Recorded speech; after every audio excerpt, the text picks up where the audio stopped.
La biodiversité est composée de toutes les formes de vie dans l'environnement. Elle peut être aussi petite que votre jardin ou aussi immense que la forêt d'Amazonie. Tous les animaux, insectes et plantes en font partie. Ils interagissent et communiquent entre eux afin de maintenir l'équilibre de l'environnement qui les entoure. Beaucoup dépendent les uns des autres. On appelle cela un écosystème. Les plantes, les animaux et les insectes sont reliés les uns aux autres par des chaînes alimentaires. Par exemple, les insectes se nourrissent de plantes.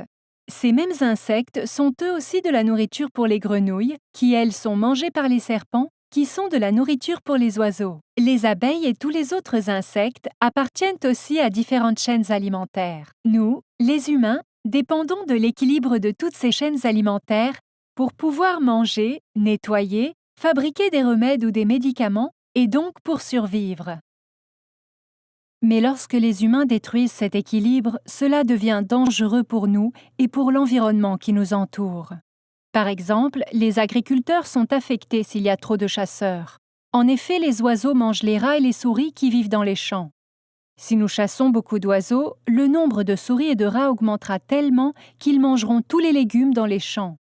N'oublions pas que ces animaux apportent aussi avec eux beaucoup de maladies. Donc nous, les humains, pouvons déséquilibrer l'écosystème si nous ne faisons pas attention à la nature, et cela peut souvent nous faire du mal. Rejoignons maintenant Jade et Yasmine dans leurs aventures pour découvrir le monde de la biodiversité et comment sauvegarder les animaux, les insectes, les arbres et les plantes.